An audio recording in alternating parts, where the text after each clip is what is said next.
What if the most dangerous weapon in human history is a single word? A name so old, so potent, that every major religion agreed, without ever meeting, to bury it in silence. Tonight, we break that silence. But first, if you love exploring hidden history, forbidden scripture, and the dark corners of the world's faiths, subscribe to Occult Chronicles and tap the bell. It helps me keep the lights low and the research deep. Now, listen carefully, because what you're about to hear may never leave your mind. Across continents, across millennia, scattered civilizations describe an unspeakable name, a sound that can bend reality. Judaism guards it as the Tetragrammaton. Early Islamic mystics speak of the Ism al-Azam, the greatest name of God, never to be spoken outside the holiest trance. In Vedic traditions, there are whispered bija mantras, seed syllables, said to ignite the universe itself. Different languages, different centuries. One secret. Let's start where history itself starts. Sumer, cradle of writing, of cities, of gods. Clay tablets speak of a word of creation, Mer, not merely a word, but a cosmic decree. To know the true Mer of a deity was to command its power. Command its power. Imagine a priest-king leaning over wet clay, etching a sign that could topple a rival city merely by being read aloud. If that's not an atomic bomb in syllables, what is? Fast forward to the deserts of ancient Israel. 4 letters, Yod, He, Vav, He, carved in scrolls like quiet lightning. The Tetragrammaton. The Torah warns, do not take the name in vain. But vain here means more than casual. It means audible. By the Second Temple period, even the priests spoke it only once a year, behind the veil, while bells jingled on their robes to prove they lived through the utterance. Some records hint that the mere vibration of those 4 letters could unravel the fabric of creation. Think about that. A culture where to say a word was to invite cosmic collapse. We worry about bad tweets. Move east and centuries forward. Mystics of early Islam whispered of the Ism al-Azam, the supreme name of Allah. A prayer said with that name never fails. But the name itself? Hidden. Scholars described hints, letters scattered across different verses of the Quran. The only heart, completely purified, could hear them align. Across traditions, the pattern is relentless. Sound is not decoration, it's the engine of reality. In Hindu cosmology, Om is the vibration from which the universe bloomed. In Chinese Taoism, the true name of a spirit gives total command. Among certain Native American nations, a child's secret name is shared only in death rituals, never in daily life. Why? Because to name is to own. Modern linguists might smile, call it superstition. A word can't crack a mountain, right? But quantum physics mutters about frequency and matter, about resonance capable of shattering steel. Your favorite opera singer can break glass. Scale that up to a cosmic frequency and maybe, just maybe, those ancients weren't naive. So imagine an unspoken treaty, a covenant of silence, not signed in ink, but in awe. Egyptian priests, Hebrew scribes, Sufi saints, Vedic chanters, none of them ever met, yet all reached the same conclusion: hide the name. Better silence than apocalypse. And here's where it gets darker. What if this treaty wasn't human at all? What if it was imposed? Ancient Gnostic texts describe a being called Bythos, the abyss, whose essence is silentless sound. To utter its true vibration is to call it forth. Other traditions speak of logos, the word, a creative principle so alive it is God. Could these be fragments of the same warning, the same presence? There are apocryphal Christian scrolls, buried and banned, that hint that Jesus whispered a name to his closest disciple, a name that opened heaven and split the earth like a fig. Those scrolls vanished into Vatican vaults or desert sand. Think this is dusty history? Let me ruin that comfort. Encryption experts talk about key material, a single string of code that can unlock entire networks. One leaked sequence of characters can collapse governments. We are still living the covenant of silence, only now the sacred syllables are digital. Maybe it isn't fear of chaos. Maybe it's protection. What if that name is not destructive, but liberating, a back door out of the simulation? The Gospel of Thomas hints, split a piece of wood, and I am there. Lift the stone, and you will find me. Could the hidden name be less a threat than a key? Whispers, a key to wake the dreamer, you. Let me share a fragment almost lost to history. An 8th century mystic, Al-Hallaj, was said to have heard the Ism el-Azam in a dream. When he awoke, he cried out, Ana el-Haq, I am the truth. For that sentence, he was executed. Witnesses said when the blade struck, a wind howled through the square, carrying a single note. No one could describe it. Modern acoustic labs explore cymatics, where sound shapes matter into geometric patterns.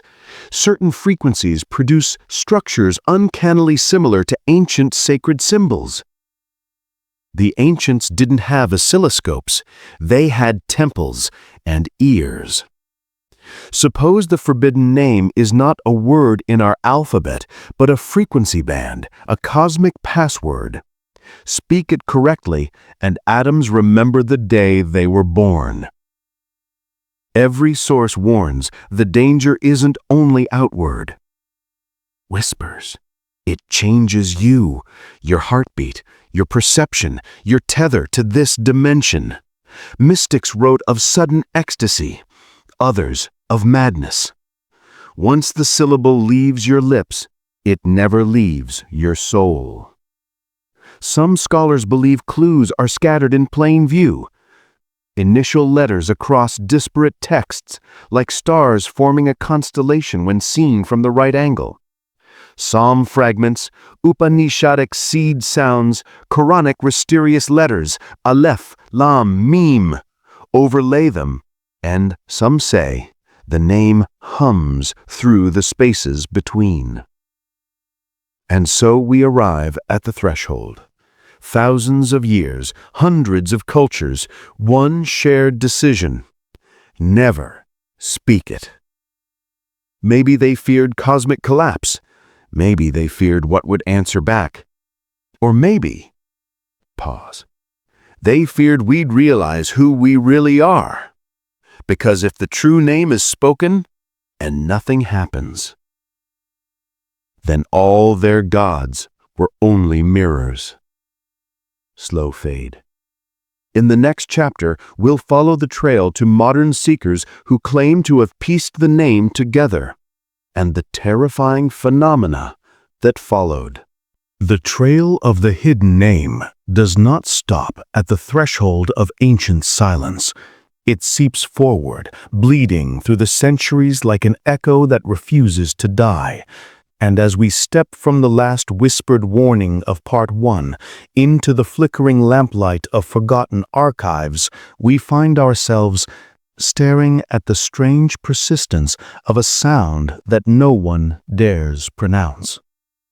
Medieval alchemists, cloaked in the smoke of mercury and midnight, claimed that the name was not just syllables, but the pure resonance that could bind opposites, fire and water, life and death.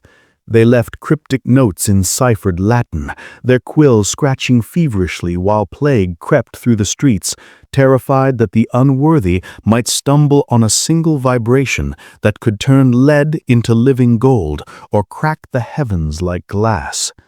Some spoke of an inner music, a chord of creation hidden in the bones of the earth, a sound you feel more than hear. Renaissance mystics carried the rumor onward. Giordano Bruno hinted in his heretical lectures that there existed a cosmic syllable that would unlock infinite worlds, and for this he burned, his final breath perhaps carrying a fragment of that forbidden resonance into the Roman night. Was his execution a warning, or a muffled celebration of one less voice who might dare the unutterable? The trail leaps across oceans now. In remote monasteries of Tibet, adepts in crimson robes chant seed sounds older than their written sutras, believing that within the endless permutations of Om and Hung lies a vibration so perfect that it could wake the mountain spirits from their stony meditation. But when asked for the deepest mantra, the High Lamas only smile, as if the silence itself is the answer. And then there is the shadowed story of the Kabbalists of Sefed, who meditated on the 22 letters of the Hebrew alphabet until, they claimed, the letters began to rearrange themselves in living light, revealing glimpses of a name beyond names, a geometry of sound that no human mouth could shape without shattering the vessel of the soul. They called it the name of 72 flames, and to even attempt to draw it in ink was to risk madness or sudden ecstasy so violent it could break the heart. Do you feel the pattern? Cultures divided by mountains and oceans, centuries and dogma, and yet every road circles back to a single perilous concept, the true utterance that bends reality. The story edges closer to our own age.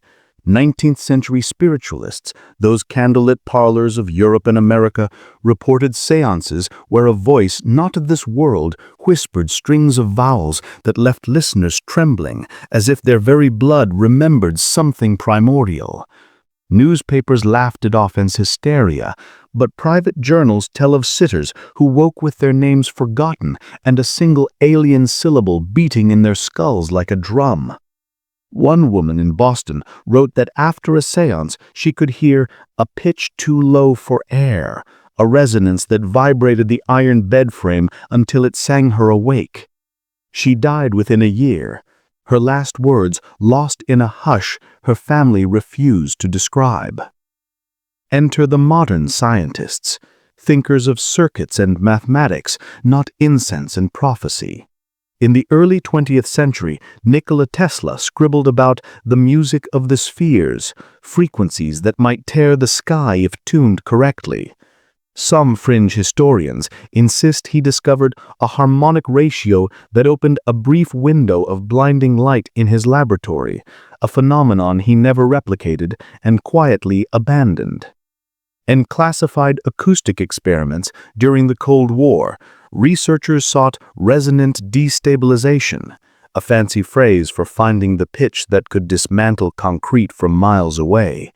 Their notes, partially declassified, speak of test subjects reporting presence in the room, as if the sound itself carried intelligence. A few lines are redacted under national security. What frequency did they touch?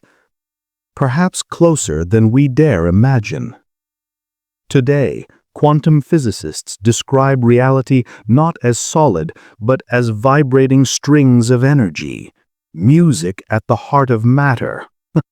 How quaint that the ancients already knew. And what of the seekers who still chase the name? Hidden forums on the dark web trade recordings said to capture fragments of the forbidden frequency. Low drones that cause sudden nosebleeds, high chimes that make pets howl and lights flicker. Skeptics call it sonic pranksterism.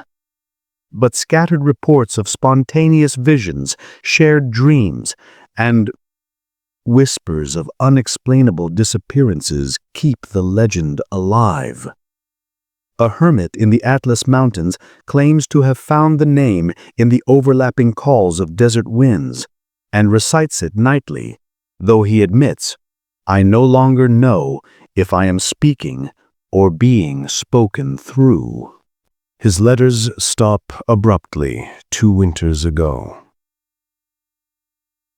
Closer to the digital heart of our era, encryption specialists compare the ultimate divine name to a perfect key, one sequence that renders every lock meaningless. Imagine a sound that could decrypt the universe. We live in an age where a single leaked password can unravel governments. Perhaps the ancients simply recognized the metaphysical version of that truth. Yet there is another dimension, one of the psyche. Jungian analysts whisper of the Ur-word, a primal archetype embedded in the collective unconscious, a sound we all remember but fear to awaken, for it would collapse the fragile narrative of self. Some patients under deep hypnosis reportedly blurt a strange syllable followed by tears of awe or terror. And through it all, the covenant of silence endures. Not enforced by priests or kings alone, but something older, something that watches the vibration of our breath.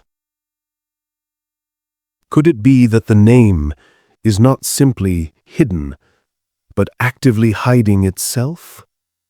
That it lives, aware, waiting for the right resonance to call it home? Maybe we are the instruments it hopes to play. Think of dreams you've had where a sound wakes you, a note with no source, a hum that lingers in your chest. Perhaps that is the echo of the name, teasing the edges of sleep. Or perhaps it is only the blood in your ears. Choose your comfort. And yet, stories keep surfacing. A small group of physicists in Geneva exploring particle resonance reportedly heard a pure tone beyond measurable decibels after colliding particles at a specific harmonic. One scientist left a single phrase in a private notebook. So we arrive at the final question. Not whether the name exists, but whether we dare it. Perhaps the ultimate paradox is this: to speak the name is to prove it unnecessary, for the power has always been in the silence we keep. Consider how every tradition converges not on pronunciation, but on reverent quiet, on the space between heartbeats, where the syllable hides. The Sufis whirl to hear the soundless sound. The monks chant until they dissolve into breath. The physicist listens to cosmic background radiation, a whisper older than galaxies. The name is not a password to be stolen. It is the resonance of being itself. And perhaps the great secret was never about summoning a god, but remembering that we are the vibration made flesh. A cruel joke, really, that we searched for what we already are. And so the covenant of silence was never a pact of fear, but of protection, shielding us from the futile chase of a syllable when the truth was humming in our own cells. Listen to the breath moving in and out of you right now. That is the unspeakable word. No need for ancient alphabets, for hidden frequencies, or Vatican vaults. You are the frequency, the echo the name that cannot be named. The ancients tried to warn us with their veils and taboos, not because the word destroys, but because it dissolves the illusion that there was ever a boundary between you and the divine vibration. To speak it is to vanish into what you already are. So if you came here to expect a revelation, a string of letters to conquer heaven, I must disappoint. The final revelation is simpler, more terrifying, and infinitely more beautiful. The name is the silence after the question. And now you have heard it.